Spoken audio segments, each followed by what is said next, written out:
Hello and welcome back to another episode of the CAYACast. Today we are joined by Durant, we got Gina, we got Mila, I'm Brad, and our guest today is Dr. Tshidi Gule. What's up? Medical doctor, entrepreneur, speaker, author, podcaster, and at the core, just a really, really incredible human being.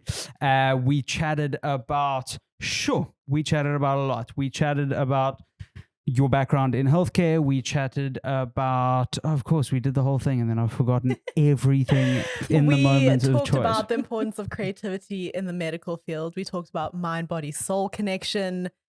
We talked about wellness. Creativity and bravery. Which made us cry. Which in made all me the cry. good ways. We also touched on Turning 40. Turning 40, alternative, how we look at medicine in society, how we look at wellness in society, looking at the cause, making sure that you look after yourself and acknowledge, what you really need out of life. It's a jam-packed episode. A little bit of cannabis in the health industry. A little bit of cannabis in there as Some well. CBD love. So please continue to watch. You know what to do. Like and subscribe. Check out Dr. G on Instagram. Check out the Wellness Plug on Instagram. And I hope you enjoy the episode. Whoop. Peace. Also, my name is Leafy. He did it. Dory's cutting that in. The comic one. The comic spider. No. Is it out? Oh my god. Oh. It We're was going. out. What does that mean? It was out. Does that mean Jeez, we Durant. behave now? It was, What did we do? No, I it just just wanna means say we've this started. It has because- nothing to do with behavior. Okay, well, I'm just checking because like the principal made it sound like No, we are going. Okay. I just want to watch. let me know Mila when you're doing talking sound to Mike. check. hi. How you doing? There we go. That's fine. I was just saying it's the one. It's like filmed like a comic book, like the Into the way- Spider-Verse. Into the visual. Spider-Verse, exactly. Yeah. But the way the comic is done is like a comic book. It's Okay. so The cool. animation style. Okay. Yeah. Exactly, the animation I'm style. gonna give it a chance. It is such a good movie. I watched is it this and one then in- I watched it again that week with my dad, and then I watched it again that week with my brother. So it's Okay. like really worth watching. Sold. How new is it? Huh? How new? When did it come out? It was was 2020? Maybe Lockdown. 2019, Yeah. I think.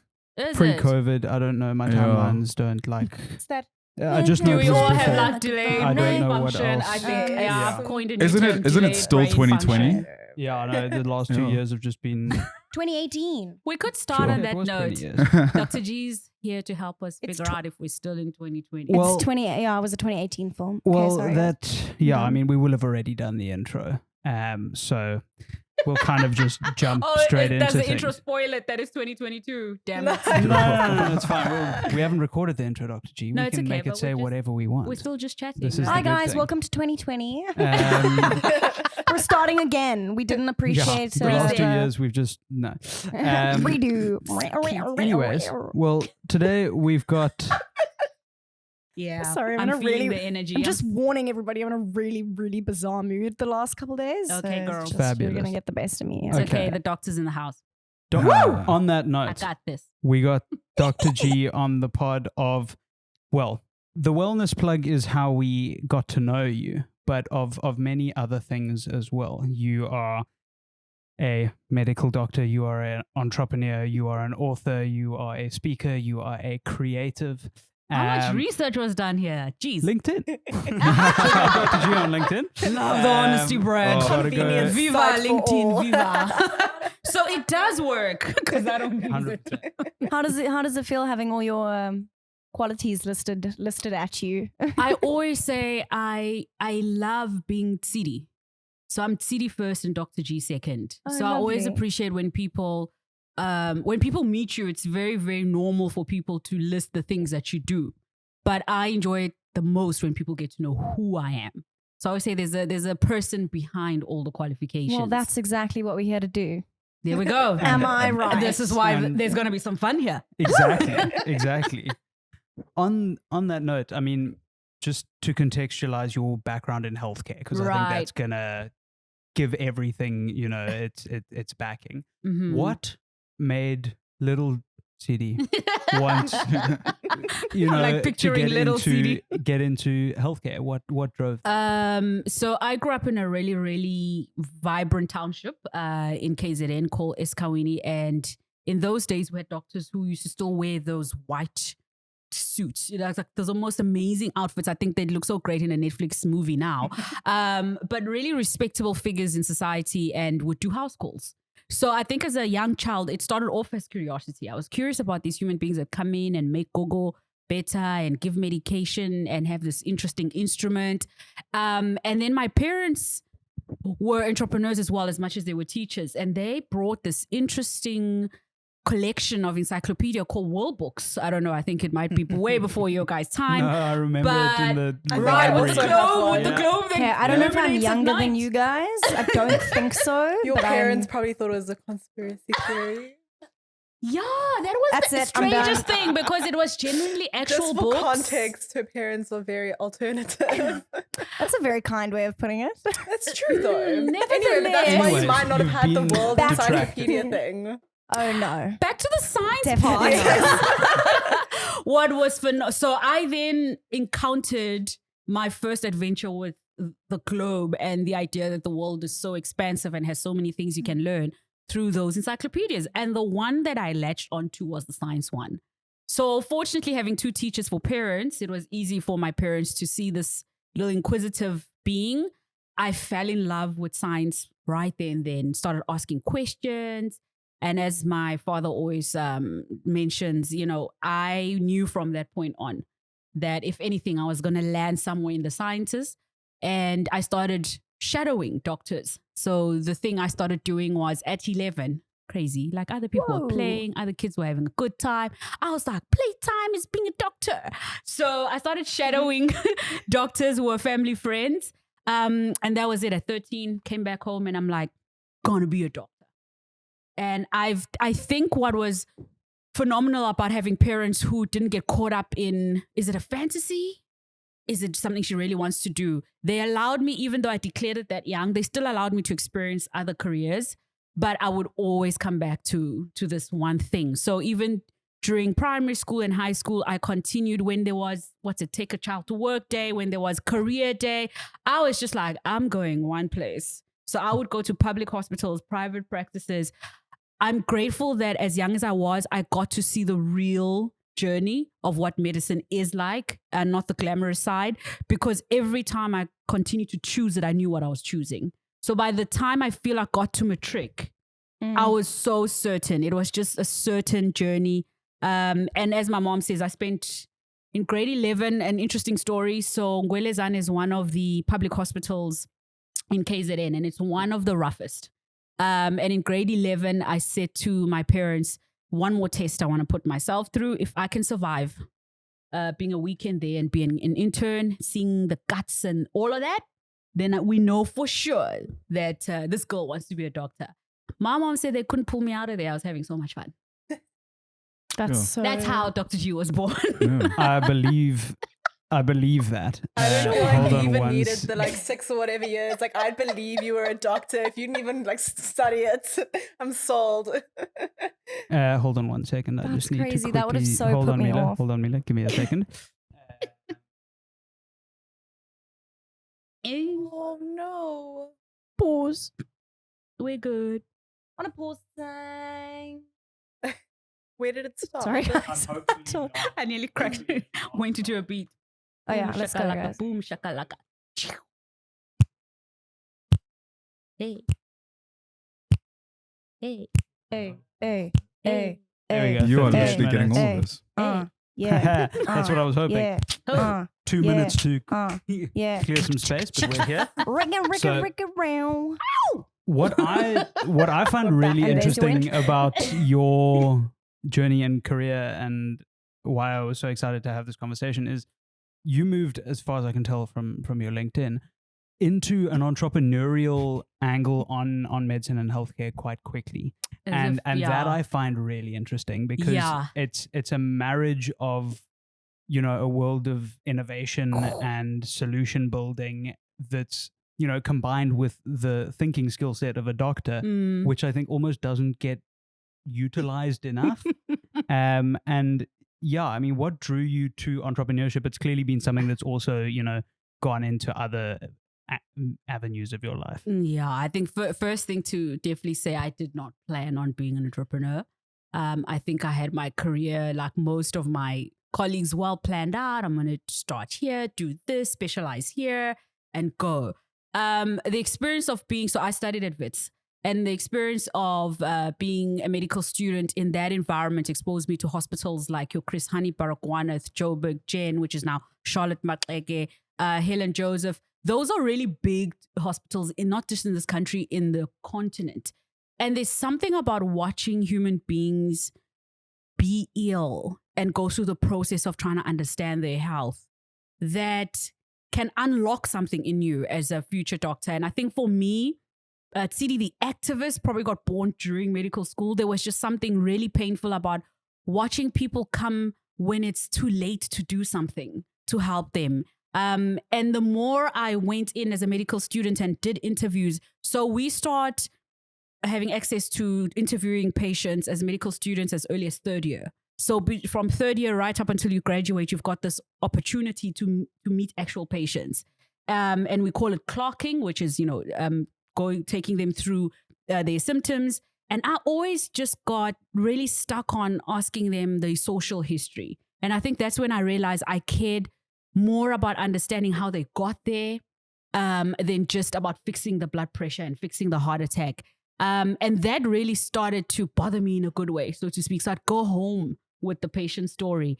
And I'd start having conversations with my friends like, guys, what's going on? If we want to be doctors and to help people, there are different ways we can help people. So what have we not explored in primary healthcare or preventative healthcare as a country? And how do we make that better? And the more I asked those questions, the more ideas I started getting. And my friends will tell you very freely that I bugged the heck out of them because I really started becoming that annoying person who was just like, we can do something. And I'm glad I had kind of a Patch Adams view of medicine, like you can change it, we can try. At the very least, I guess how I landed on realizing I'd have to do it as an entrepreneur or make the effort of trying new things as an entrepreneur was just recognizing that I wasn't going to be at peace unless I tried something, right? And even if it helped one person within my community, it was worth the risk. Why I still say I didn't plan on being one was because nobody wants the lifestyle of an entrepreneur. I mean, I went from like, royalty to, sorry, what credit card do you want? Yeah. So there was that enormous risk I understood after the idea was born. I then understood I'd have to take this lifestyle risk and go into this uncharted territory where I'd pretty much be a nobody and be starting from scratch again. And listen, after 6 years of hard slogging and trying to be a proper, dignified doctor, to go back to, oh, hey, you are? that was an interesting fall. But nevertheless, a very important one for me because I saw it not as a fall, but as a transition. That, if you want to create something out of nothing, you're going to have to go back to zero. Just like when you wanted to become a doctor, you had to go back to zero and study medicine again. So I feel that medicine and entrepreneurship have a very interesting dynamic because science is about exploring curiosity, finding solutions. Entrepreneurship is about discovering solutions, but in the process, you discover more of yourself. And I think when I look back, I wouldn't have wanted it any other way, but it was a really hard transition. But I'm so grateful, 16 years later, and I can look back and go, I'm grateful I stuck to my guns because for me, the greatest moment when you are a true entrepreneur is when you actually see an idea become a reality that is impacting someone else's life.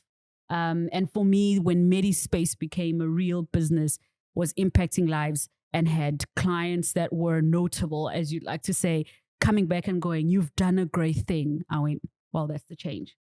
That's the change. So explain to us what, and it kind of goes to one of my follow-up questions, which you actually touched on, but in your experience in those public hospitals, some of the biggest in Africa, and having those conversations around what can we do to help, what can we do to to make things better for the healthcare for the majority of South Africans. What were those solutions? Obviously Medispace is a part of that. Sure. And how does Medispace fit in to help, solve some of these problems that we have in healthcare in this country? Well, I think the first thing to say, because so much of my career is tied to my first baby, Medispace, is to say that Medispace is no more in a good way. Okay. I believe in the death of startups as much as bringing them to life, because I think sometimes as an entrepreneur, you can stay stuck in startup mode. And I was that type of entrepreneur who was stuck in startup mode because everyone got attached to the first baby. But I will say what Medispace served me really well, and I believe the customers whose lives I would assume it impacted positively, was it was a great vehicle of introducing medicine more creatively and in a manner that people could actually access on a day-to-day basis. I used to always say in the beginning, I had 2 hashtags. The first one, when I came on to Twitter, when was it? Probably 2013. I made my debut. I was like, hey, hashtag doctors are people too. You need to go back and find those early So there were 2 things for me. It was how do I humanize the doctor experience, because I felt there was this push-pull relationship that a lot of patients have with doctors. They expect us to have all the answers, which almost takes away our humanity. And at the same time, we're also trained to be, the heroes of every story. And so when we can't cure that cancer and we can't fix the problem, and we've got to say, we've tried, it was very difficult for us to be human. So that was one of the first things. But the second thing for me that mattered was your health is your wealth. And I was a strong believer that if we started making the art of medicine an everyday kind of language, we were going to start getting the questions that people are actually dying to ask us, and therefore start to unlock a conversation where people are a bit more interested in looking after themselves earlier than when it's too late. And my key thing was just delivering healthcare more creatively, making sure that it's accessible and creating solutions that met people halfway. A lot of people would go on about, I don't have time to see a doctor. So I was like, okay, we'll create a solution where you can. So whether it was, a call center, creating a virtual line, making doctors available 24/7. What was exciting about what we did at Medispace was we read what the market needed. We fed that particular market, took our lessons, and realized that there was more we could create for other markets. So Medispace as a hub had 5 different solutions, solution banks, for lack of a better term. We had Medi Wellness, which was our wellness clinic based in Rivonia. We had Medi Business, which was our corporate wellness wing. That's the one that flew quite a bit. We had Optima, which was a children's health division. I loved, by the way, I've got to say this, probably something I miss going back to is being with children. Children are the wisest souls. We had Medi Mobile, which gave birth to our virtual models. And then we had the tourism, medical tourism. So I wasn't content with just creating one thing. So I created 5. Of course. Which you should not do. Yeah. Well, you can create all of them. You don't have to run all of them at the same time. I'm sure it was a piece of cake. No. Like so much sleep. No, it wasn't. Us, my co-founders. What was great from creating all of them was we realized which ones we wanted to zoom in on, because the market kind of tells you. So the 2 that ended up being the front runners was definitely the corporate wellness. We got great business from that, many learnings. And then, of course, our wellness clinic. Yeah. It was a lot of learning curves, lots of mistakes, lots of falling on your faces, but then lots of victories. I think it's always it's so valuable for anyone to hear, like, from an entrepreneur who has been successful. It's it's so important to have those conversations around, yeah, guys, like, it's it worked now, or we closed Medispace because we wanted to move, and that's okay. Yeah. But also that it wasn't, it's not all, walk in a park. It's exhausting. And I mean, we were talking about it a little bit earlier. It drains you, can drain you like nothing else. And Absolutely. we were talking about the public holiday tomorrow, Women's Day, and how, we were talking about how you said, don't work on the public holiday, but it's almost trying to self-enforce to not work on the public holidays. But when you're an entrepreneur in an early stage startup, like, is it realistic? That's a day of time that you kind of, can't give away, but also, you only have the time to set it aside once you make the conscious decision to set those things aside and take those breaks. Yeah, I think people assume a lot in terms of how we operate, not just as doctors, but I guess as doctors who choose to become entrepreneurs. I think a lot of incredible social credit is given to certain professionals, and yet the highest amount of stress levels is amongst entrepreneurs and professional sectors like your accountants, lawyers, doctors, etc. That's not to say that everybody else experiences a reduced or less important amount of stress. So different though. But it's just a different kind. I mean, I just moved to Woodstock and I moved in with a woman who's 30 years old and she's a doctor. Yeah. She works in Kraaifontein. Yeah. 15-hour shifts, 5 I know, days right? in a row. I don't know how her dogs are still alive. Because Fuck her. Just those ask dogs. Just ask my plants. Yes. They won't reply. Crazy. And I mean, I've lived there for checks watch I don't have. Love that move. Gonna try it in the club. Like 2 weeks, maybe under 2 weeks. And you already want to hug her, right? And the amount of terror, like I actually told her, I don't want to hear them anymore. I don't want to hear I don't want to hear stories about you coming back from a shift and there's been like 3 murders and like, I'm just like, oh my God, my brain just cannot deal. Like, yeah, I mean, there's so that, I mean, it's very good when point. you say the level of stress, like Yes. it's a level of stress of like taking on so much pain that's in the world, which I already, thanks Brad. Sorry. I already like avoid mainstream media and like I got you. avoid like retaining facts about the devastating state of the world and like, you know, living, you have an understanding of what's happening if you are like a somewhat conscious human being. But like, I try and block out most of that information because I can't deal with that stress or that kind of level of anxiety. So for doctors and people who choose to put themselves in the line of fire in that sense of like taking on so much pain in the world and like holding that with you in your life, mad respect. Yeah. Thank you. Mad respect. I really appreciate that. I've learned over the years to really accept and hear that. Because I think one of my weaknesses early on in my career, I was just so busy going, why aren't we all just like this? Right?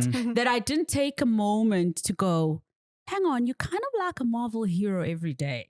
Right? Oh, Because I yeah. think there is a huge element of imposed sacrifice and imposed. We almost, there's a certain part of us that we've got to disown in order to be that available to trauma and emergency and crisis 24/7. And I think I'm not doing enough because my heroes are the guys who are in trauma units every single day. Those are the guys who see the harshest part of human, as you were saying, human suffering. They seeing the gunshot wounds, the stab wounds, like unbelievable things, and how they can still walk and be sane human beings. Like that blows my mind. How you can walk out of there and like have a normal relationship With another human being, with right? another human being. Not even, I didn't even say romantic relationship, just a normal, like, Just a hello. hi. How's your day? Yeah, like, and not break down in tears. Like, I couldn't do it. Yeah, definitely. I think what helps certain- me appreciate everybody's role in how we all help society differently is we all play our part and we all get a choice on how we play our part. And I think that's one of the reasons I've always wanted wellness solutions to benefit doctors as well. Because one of the programs I remember we launched very early in Medispace was who takes care of the caregiver.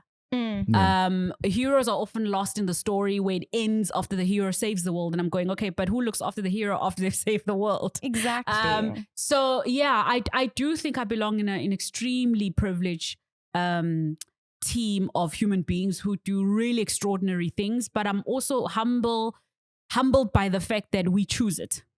I choose it every day. I think one of the most common questions I always get is, how do you have the energy 16 years now? You like, every time I hear you speak, it's like you just love this thing. I'm like, that's probably the supernatural part. I was really fortunate to know my calling early. So even when I design solutions, I'm amped up about it reaching the public or whoever it's going to reach, because I feel that this part the art of healing, the art of knowing ourselves, that belongs to all of us. Oh, yeah. So we can all have a bit of doctorism if we wanted to. But yeah, the hard stuff of like literally saving lives and having 6 minutes to bring someone back, that stuff is wild. Yeah. That stuff is wild. It's kind of really apt that that the conversation flowed that way, because it's somewhere I also want to take it, because we've talked about Tshidi the doctor, we've talked about Tshidi the entrepreneur. Now I think I kind of want to push it to, you know, taking it to the public and making the masses aware of it. And the way in which we can approach that is Tshidi the creative and Tshidi the podcaster. So I kind of want to give the platform for you to speak to us, because we only became involved in episode That's number 4. how we met. Yeah. In episode number 4 Right. of the Wellness Plug. Right. Shout out the Wellness Plug Check podcast. out the Wellness, What's up, wellness guys? Plug. There'll be links Best below. wellness podcast Get ever. involved. And Produced She's by not these wrong. guys. She's not We're wrong. not biased. No, in this seriously, light. the numbers no are one good. here's biased. No one's lying here. so yeah, so like I kind of want to like extend this as kind of like a platform to our masses, to our network, to talk to us about, you know, the Wellness Plug. Right. And what was the messaging behind that, and what is the motivation behind starting the Wellness Plug? Oh my gosh, I've got to give credit. I'm going to try and keep this short. But I want to give credit to a friend of mine who's no longer here with us, because she was one of the first people that believed in my voice's ability to reach people. And that's Dr. Cindy van Schalkwyk. I consider her a big sister and one of my dearest friends, and we lost her to COVID last year. Cindy plunged me into media 10, 11 years ago. We were at a conference, I think a South African Medical Association conference, and she turned around and she said, "I've listened to you speak." I'll never forget this moment. And she's like, "You have that thing. Like when you speak, break down things in vernac, and you mention fit cook and things like this when you're explaining things like nutrition." She's like, "The public needs to hear you, and I'm going to make it happen." And I was fighting. I'm like, "No, I hate social media." Kicking and screaming. She doesn't tell me. She puts me down for one of these big shows during the time called House Call, where they bring on doctors to break down medical conditions to the public in different languages. And there was another show that was popular at the time, Nolene, and she had a segment on Mondays called Medical Mondays. Anyways, my very first interaction with teaching the public then becomes a live television broadcast. She doesn't tell me. On my birthday. Oh, wow. That's why In you front- take off your birthday week now. Right? Early Because you 20s. just- Again. Right? So I get this phone call and they're like, "Yeah, so we need you to come and talk gut health with these specialists that I totally Gut health? admired." Like, the Gut guy health? couldn't We have need to chosen a talk better about gut topic. like of all the topics they also had to throw me in the dungeon for, they were like, gut health, and you're going to have this specialist and this specialist. And I was just like, okay. One thing about me that I will always love that Cindy knew, I never say no to a challenge. So as much as I was anti-public, I don't want to be a public person, she was just like, when they call her, she arranged it so well that the no was difficult, because they were like, "Right, so you're going to be representing women." And I was like, anyways, got ready, sat down, and camera goes. Now, the thing with live, and this is what people have to understand, like if you've never done an interview in your entire existence and your very first interview is a live interview where you're being tested on medical knowledge with other A nice nerds. low stress like- situation. You can't, there's no redo, like retake. It's just like, oh, she fluffed that, or she doesn't know what she's doing. So I think what was awesome about discovery, I discovered how creative I am when it was under that extreme pressure. So that first interview, the teacher part of me was born, and because the feedback I got on that day, from the doctors who were sitting there, who were people I'd admired and respected. I mean, one of my mentors came out of that interview, Dr. Marlon McKay. He looked at me, held my hand, and he said, "Do not leave this thing. You need to continue doing this teaching thing." And he's like, "I'll be with you." I'm so hormonal. Are you okay? I feel like we're going to come to Oprah moment. Are you okay? Wet on my face. So Mila loves me and I love her. Let's just make that official. But it was that moment, Duri, to honor your question and honor the person who inspired it. Had Cindy not seen that in me, I would not have been the person you guys are hearing on the Wellness Plug podcast, because I didn't have intentions to do work in the public platform. Yeah. I was very happy where I was impacting the corporate space, and I felt that there was enough people doing work in the public space. But I'm grateful to Cindy as well, because as an introvert, Cindy taught me a very different layer of myself, or introduced me to a layer of myself that I now can't live without. Because she unlocked a very creative side of me, and she allowed it to flourish. I think when you're lucky to be in an industry as strict as medicine is, and you're lucky to find a tribe of people who get you. Yeah. Because at some point she was like, "Oh, I've created a monster." She was like, "Now you just won't shut up." Bring back the other layers. Created a monster. Nobody wants to see Dr. G anymore. So Mila even is the in a funky nickname mood. Dr. G, Crying, rapping. I think even the nickname Dr. G got born from that interaction, because around that time, Twitter doctors was a big thing. So she started introducing all of us who were, I guess, willing to teach in that public space, and we all had to have nicknames. And I got Dr. G, which I love, because, G stands for gangster, G stands for so many things gorgeous. It just depends what mood I'm on, what mood I'm in that day. But I've had the best time discovering just how creative I am and can be. And it's become the part of me I'm never ever willing to let go of, because the more I've given of myself this way, the more vulnerable I've allowed myself to become, the better I feel the ideas have gotten over the years. So the Wellness Plug podcast is a natural evolution of my creative voice. We wanted to create something for a younger generation, because like I said, a lot of what I do already is within corporate. So I do a lot of talks and engaging events and creative stuff for the corporate market. And I said no for the longest time to a podcast, because I felt at that point in my career, I hadn't figured out what I wanted to say. I feel when you start a project, it shouldn't just be about, oh, right now it's the trending thing. Let's get on it. Let's jump on the train and let's have some fun. So I'm a lot more boring that way as an entrepreneur. I'm like, well, okay, so we'll do the episodes and then what? What do we want to give to the public? So for me, wellness solutions are a little bit different. So they can't just be monetary focus. It's what is it that we want to leave with our audience? What is it that we want them to take out of it?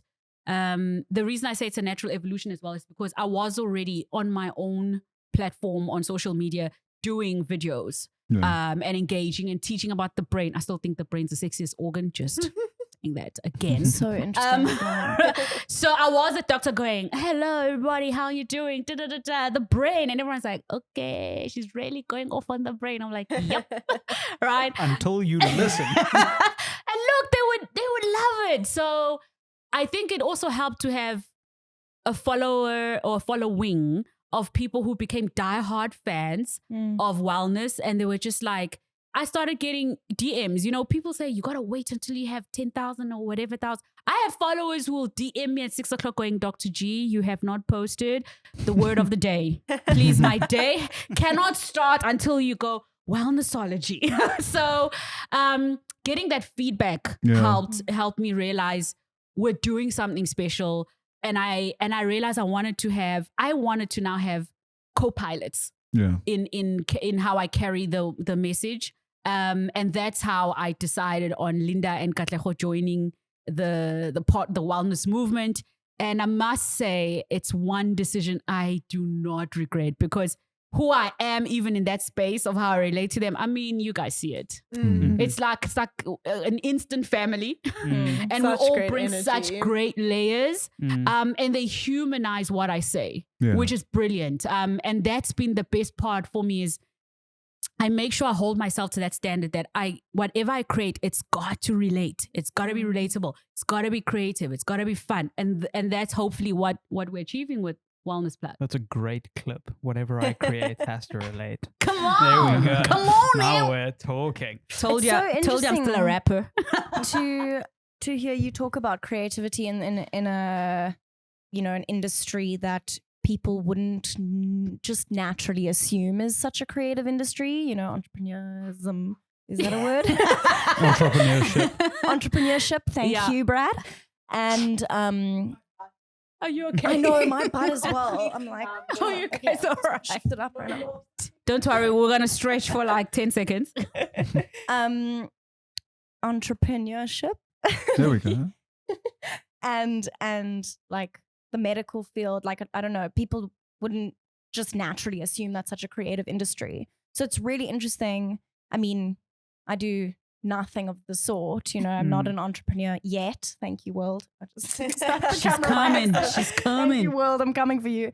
And I'm definitely not a doctor or anything close. But even doing like mundane day-to-day things that just have to keep the ship running. Like very recently, I've found my like creativity in those parts of the process as well, because it gives you perspective of like, this is building up to the bigger picture. Yeah. So it's so different to what you're talking about in the details, but generally it's the same thing. I mean, no, you can find absolutely creativity in anything as long as it's, your passion is what's behind it. I was about to say creativity gives all of us as human beings the answer to the question of why am I here? What am I here to do? It gives us a sense of meaning and impact. And we all want to walk around this earth feeling like we're adding value. It doesn't need to be monumental and an Elon Musk kind of like mission for it to be significant.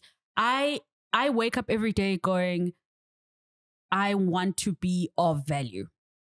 But I don't put like a standard, like if I don't do this for someone today, I'm not going to be a great human being. I just wake up intentionally wanting to add value to my world so that it's just a little bit better than it was yesterday. And that intention ultimately, I feel, starts off the conversation of you being creative, because being creative it's a soul thing for me. So it's walking up and deciding, actually being creative is being brave, because it's expressed, so it can be expressed through an artistic sense, but in simple things like saying hi to a stranger for me is not just freaking awesome. It's also an extension of being creative as a human being, because we're normally taught to contain ourselves in a world that feels more dangerous than it used to be. But I dare to stay brave. And in that courage space, I find myself being more and more creative in how I express that desire to impact my world positively. You just sparked a memory for me.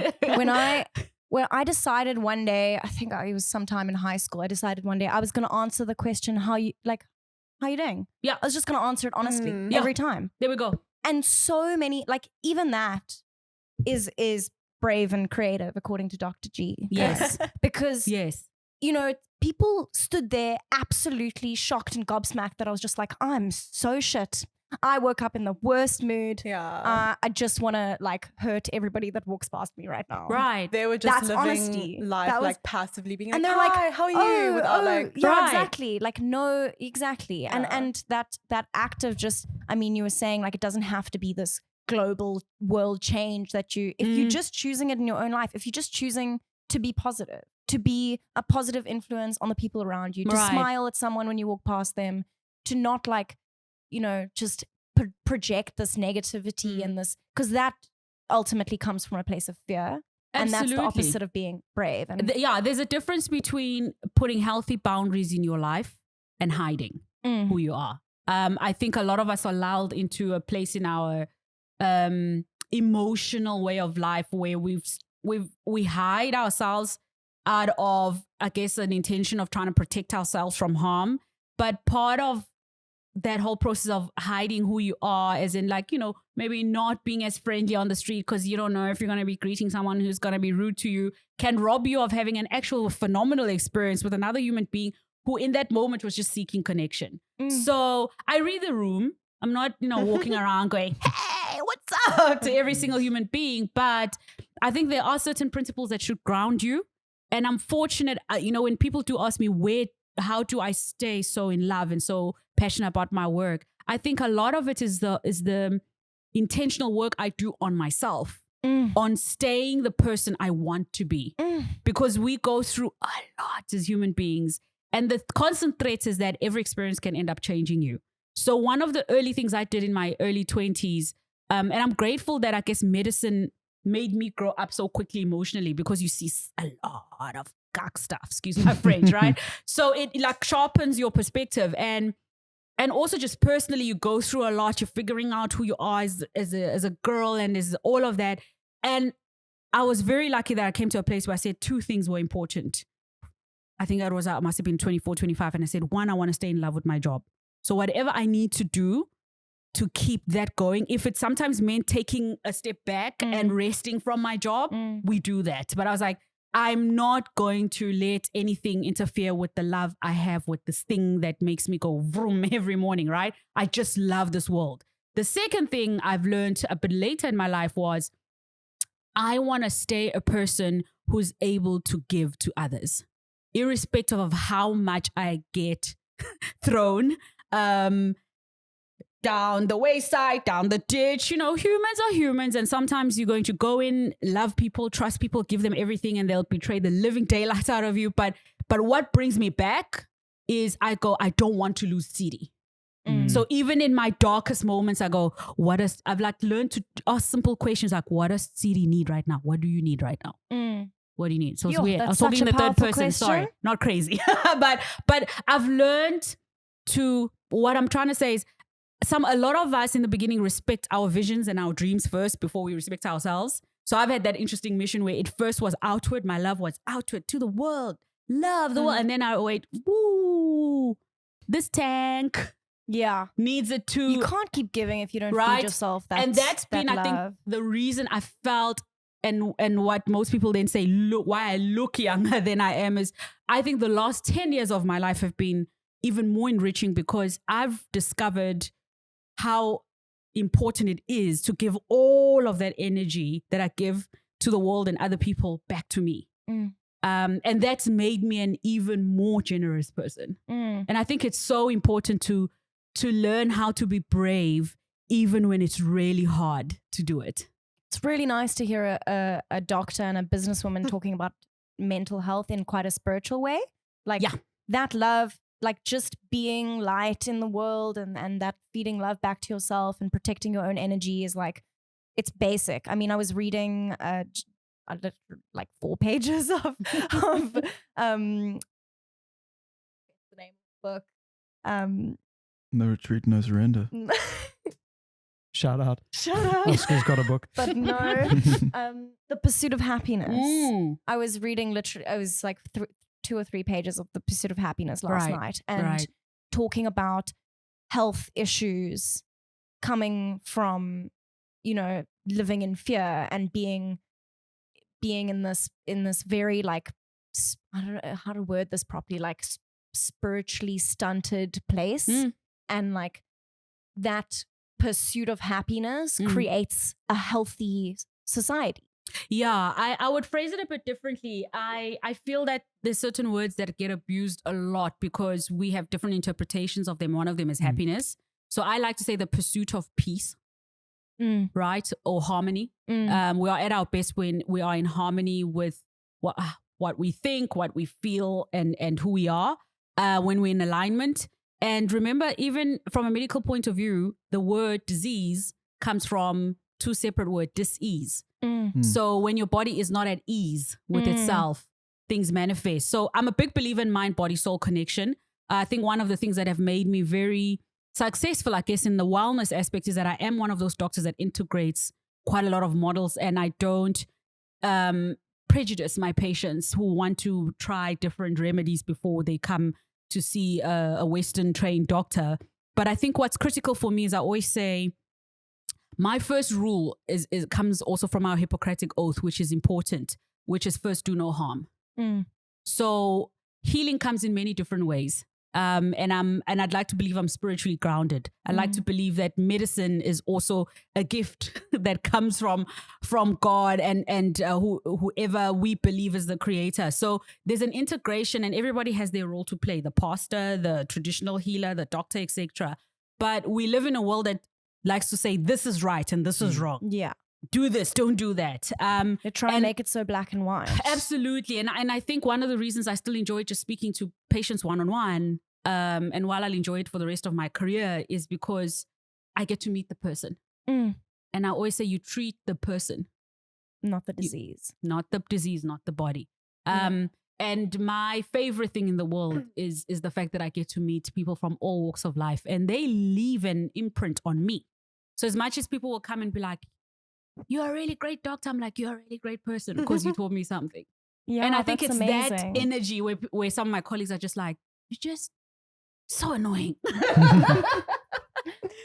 I have on that, and it's a personal question of interest, but Yeah. I think it's been hugely problematic over the last however long. You can push it quite far back into history, but this an obsession with a singular Western pharmaceutically controlled way of, oh, this is how you're healthy, and This is anything how else is like voodoo nonsense. Got it. Which is a huge oversimplification. No, let's go there. Yeah. Of that. Me. Wait, I've okay, literally Gina wants to have jump had in. something, and I mean, it's tied into like so many things we've said, so that's why it hasn't gone away. Okay. But I did a medical anthropology course, and Okay. we did a section on like the medicalization of illnesses, and it's just like linked in so much with like thinking about medicine in a creative way, or like mind, body, soul connection, or treating the person, not the illness. And I think, just So- just can't even get that like off my chest. I'm glad I'm giving you some release, So my question, which I'm also aware as a doctor, you have a limit as to what you can Sure. and can't prescribe or comment on. But I think for me, what's super, super interesting is plant medicines and the role that plant medicines have played in human evolution 100%. since the beginning of, since we became Yeah. what we are today. Yeah. With and particularly my interest at the moment is in medical use of cannabis, which I think is Sure, let's go. into it. Yeah. What from your experience as a doctor has been as a two-parter? What is I love the this just keeps getting like layered what is and layered. the Oh, we on what Carte is Blanche. your experience with or understanding of the medical use of cannabis and where that's going in South Africa? Obviously, Okay. it's been decriminalized. We're moving towards using it medically, which is Yeah. brilliant and is going to do the economy so much good. And secondly, what do you think is particularly in the medical field, what is the thing stopping us from using more of these plant medicines, especially as they're now being researched and shown to be, in a lot of cases, dramatically more effective than pharmaceutical alternatives? Well, I think the first thing I just want to correct there a little bit is that what most people misunderstand is more than 90% of Western manufactured medication of most kinds has some kind of plant derivative or origin. So a lot of the ingredients that are used to create the thing you end up seeing as a tablet have got some kind of relationship with a plant somewhere. Sure, there's other synthetic things that get put in, but plants are the core, basically ingredient, for lack of a better term, of a lot of what we call medicine, right? From the Eastern aspect, and then, there was then a lot of the historical nature of who stole whose plants is a big one. But I just want to get to the fact that plants by their nature are medicinal, number one. Number two, I think from the conflict in general is in our understanding of what we need at different stages of ill health. So my first thing I always say as a doctor is I don't believe everything needs a tablet or a pill or medicine. And that's why I'm a big believer in understanding your patient. I also call my patients clients, which is a whole other story, right? Getting to know the person that you are committing to support or help, allows you to understand what is best for them. If you're paying enough attention as a doctor or whatever kind of healer you are, you often get to the source.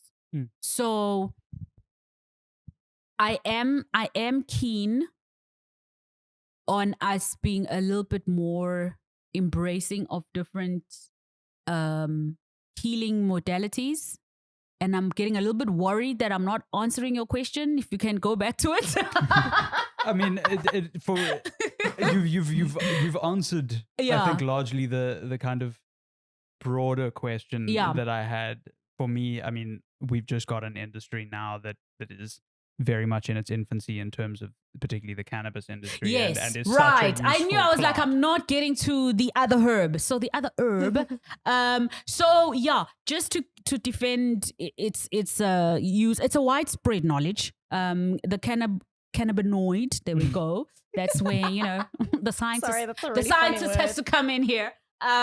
So there's a long-standing history of the medicinal benefits of cannabis and the plant itself. I don't think that was, I'm going to generalize here, I don't think that the politics around decriminalizing it was around dismissing the medicinal benefit. It was, what is the maturity of each country in not abusing it? See, our problem generally as a society is we abuse a lot of things. That's a fact we must just own. I think we keep running away from this because when it doesn't suit us, like, oh no, give us the cannabis. And I remember because in the beginning, I was one of those doctors 4 or 5 years ago when the conversation started. I did stand my ground and I was like, I'm not sure South Africa is ready for us to decriminalize it, but there can be areas where we can regulate its use. What I've been grateful to see over the last 5 years is that there does seem to be a very calm adoption of the policy, and there's a very responsible way that we're actually manufacturing cannabinoid products. I mean, from the vapes to the oils, to what's happening in terms of how the regulation of each plant and each factory that's allowed to do it. I see a lot more, a more mature industry. So I do want to give credit to the fact that we have actually shown up in the conversation and gone, we can make this work. And I just think in general, as long as society can have a bigger portion of the population going, let's be responsible and actually make it work because the cancer people and the people in pain really need this. So let's not mess it up. I don't think we're going to get rid of the abuse anytime soon, but the responsible part is definitely a lot bigger than we anticipated. And that's given me a lot of confidence that I think South Africans are going to continue to use cannabis products responsibly. The biggest of the effect that it has is in the relief of pain. But there's other uses, relief of nausea and things like that. But I think that just like any other medicine that you want to use, it should be done under medical supervision. So my biggest issue is still, we love to self-medicate. We love self-medicating. We self-diagnose, we self-medicate. Love you, Dr. Google. Yeah, Dr. Google. You still give me a lot of work. That's why we're creating apps to break down Dr. Google. But it's the behavior around the product. It's not the product itself. Yeah. So I've got nothing against cannabis. I need us to use these things from an informed point, from an informed place. So, I mean, I was just interested in, you say, there's a lot of abuse and we can talk about the world or we can talk about South Africa, but in general, there's just abuse of everything, girl. Abuse of everything and self-medication. And I mean, you speaking about treating the source of the issue versus treating the illness or treating the person. Yeah. Like if we talk about that on a global scale, where do you think, and that's where I'm interested, where do you think that the root of where's the saw? Yeah. Where do you think the root of that abusive culture or overindulgent culture that's generally seen across the whole of the world now? Where do you think that comes from? I think you've already kind of hit on it by talking about the overindulgent culture. I think every century has its ills, and we are the industrialized, technologically savvy, cool kids of the 21st century. But we're spoiled for choice, right? And I don't think you know, if our old doppies from 1889 were alive today, I don't think they'd understand the world we live in today at all. Like poor Shakespeare, he'd be like, wherefore art thou? 21st century. What is happening here? Much ado about nothing, right? So I think we are sometimes, so it's half and half. To answer your question, we are, victims is the wrong word, but we are kind of products of our own evolution. So we are suffering the side effects of that. You have a accelerated industrialization, urbanization of an entire global society. You've got a lot of choice. Not like the medieval times where, you know, you still had to go to the river and like pick up water and stuff. So our lives are phenomenally different. That inevitably opens up temptation and a playground where you can make good and bad decisions every day, literally every day. And it's so much more self-medication complicated to live. Yeah. It's so much more complicated to make simple it's choices. not easy being a human being today. Like facts.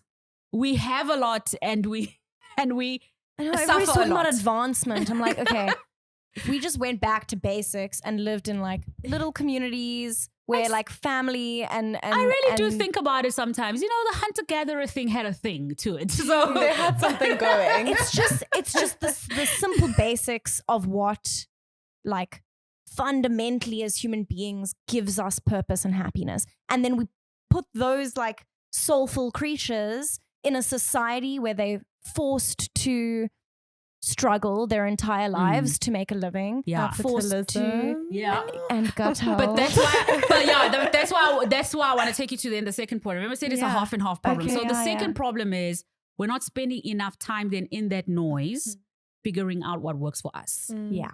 So Most part people of just what I get lost love in about it. the fact that I'm in the wellness industry is being able to give people an opportunity just to breathe in the noise and go figure out, okay, in a world that's got 10,000 things coming at me all the time, who am I? And what do I actually want from my life? Do I believe in a natural way of solving things that are going wrong in my body? Do I believe in surgery? What's my religion? How does my religious belief impact what I think about healing? Like the dance of being a human being is mostly defined by giving yourself those important moments to pause and go, okay, it's noisy here. What do I believe? Why do I believe it? Let me go ask people in the different areas of expertise so that I come back and I go, I'm making this decision about the vaccine because of this. I'm making this decision about my child because of this. If we spend a lot of time, so, okay, great, cannabis is now decriminalized. How do I feel about using cannabis in my house? So one of the big things I'm always advocating for, and while I'll continue to be in the wellness space from a teaching point of view, is I'm a big believer that if we know better, we do better. But we've got to take the time to know better. And a knowing, And it's like a deep fundamental knowing. It's not like, oh yeah, I know that's good for me, but I'm just not going to do it anyway. Yeah, the things you believe in at 15 are not going to be the same things you believe in at 23, at 33, preach. at 42. But around 42-ish, which is where I'm headed, it starts to really Regulate. work itself out. You know, I'm a big believer that there's a reason I always say the 30s just rock. There's a lot of yourself that you get really comfortable in defining. I'm excited. Externally. I have a bit to go, but I'm excited to get there. This girlfriend, I turned 14 a month and Which feel I like still I'm like can't 22. believe. No, you're lying. I know. Please You're enjoy so your right. early 20s, please, for me. Durant's like my It's third like, I'm like 30s is on the way, but I'm like, oh, I'm getting like- gray hairs. I'm now closer to 30 than What 20. the- This is Yeah. Are you 26 now? No, I'm almost. I mean, but on that topic, like age is such, I mean, I'm a very different beast when it comes to conversations around getting older and age. And age for me is it's a spiritual experience and an emotional maturity experience rather than like a physical experience. I think those physical We things have to get less grow. important as you grow up. Listen, everybody ages the same way. It's like the human body goes in a certain direction. You're gonna get the saggy boobs, you're gonna get the bobbed belly, you're gonna have the skin that starts to not stretch as well. It's just physical aging is it's like death and taxes. God, guys, It's beautiful though. it's Inevitable. gonna happen, but you can do it in a sexy way, like Dr. G, or you can go in fighting and resist it. I think for me, what's phenomenal is, are you growing? Yeah. So I always ask that. Like, it doesn't matter what age I'm in. Is like, do I feel more of myself than I was when I was 22? Do I feel more interested in life? How has life shaped me at every decade? And so I only often pay attention to my birthdays when it's like the turnstone decade moments, because it's like, wow, I've lived an entire extra 10 years. And I think one of the reasons I've been so excited to turn the big 40 is because, one, I think women need to really relax and get into the groove of enjoying their age at every different decade. Two, 40 is the new 20s, trust me. Like, and not in a reverse aging. I don't want to age. I want to wear like cheeky shorts forever. No. But just in terms of this, the noise I was telling you about, you know, the new world and the 21st century. We're so lucky to live in a time where we've got so many choices. We're not forced to choose a lifestyle that our great-great-grandmothers had to say yes to. We are creators and producers of our own lives, which is a freedom women have not enjoyed for many, many years. And that for me is the exciting bit. I wake up every day and I'm going, this is who I can be. Oh my gosh, I can be an independent entrepreneur who can live in her own place, decide what she's eating for breakfast, go to a job that she really loves, and decide when and how, if she wants to get married, if she wants to have kids. Like, that's the magic for me. It's like, I live in a world where it's just possible to design a life. It's like, it blows my mind at every decade. So whether, you know, I feel best matched with someone in their 20s or someone in their 40s or 50s, that's a secondary part for me to worry about. Oh, what will people think? There's a freedom just in knowing, gosh, I'm here today and I'm getting to live a life that, sure, if my great-grandmother was alive, she'd be like, I have no idea what is happening right now, but you go, girl. And I think that's beautiful. And I'm lucky that I also live in a society where I'm surrounded by men who are as relaxed and open to watching women's lives change in that way. And enjoy Where are seeing these that. men? Oh, first and foremost, my dad. Like, listen, if That is a privilege. Starts crying immediately. I've turned out in such good shape because, listen, the first person who made me feel whole, I was lucky that it was the person who contributed to giving birth to me. And he's reinforced the sense of you are enough as you are my entire existence. And I think it's one of the reasons I relate to men in general in such a healthy way.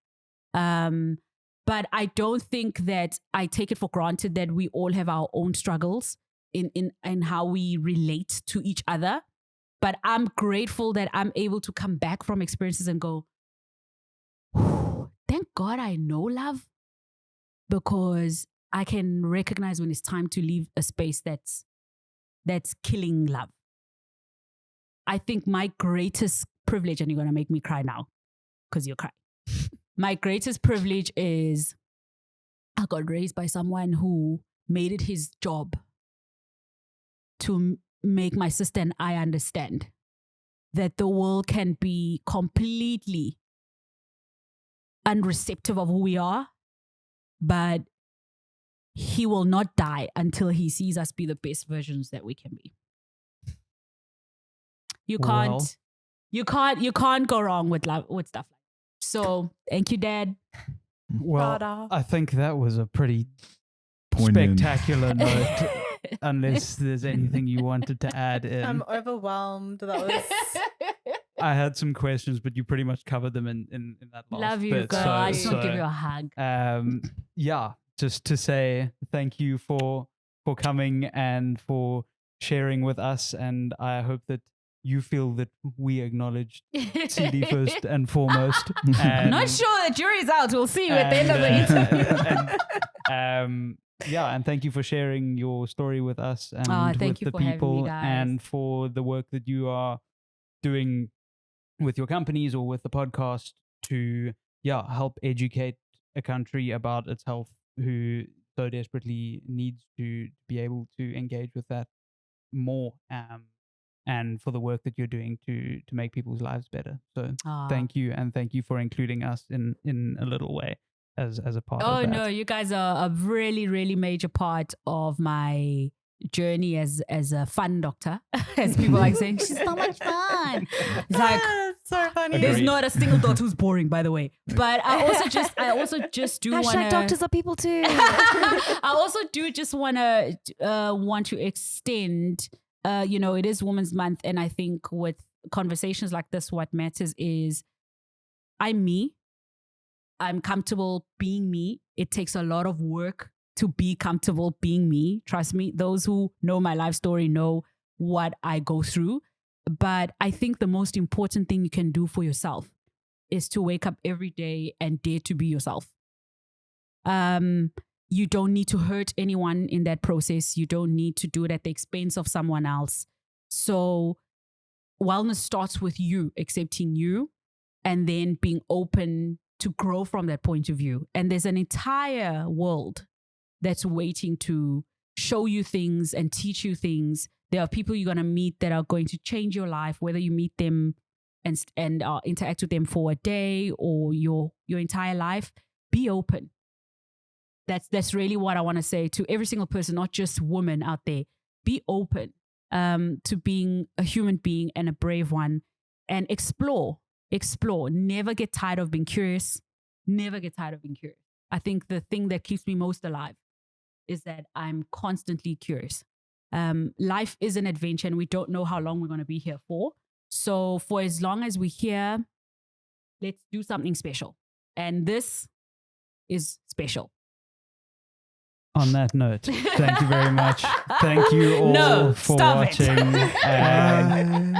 That was, incredible. You're right. It was very special. So thank you. I don't even have any words. Thank you for watching.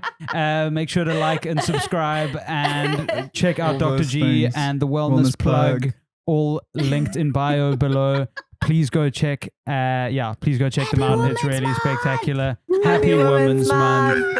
And I hope everyone enjoyed Women's Day by the time you've watched this and had a spectacular day celebrating women. Let's keep changing the world. Peace.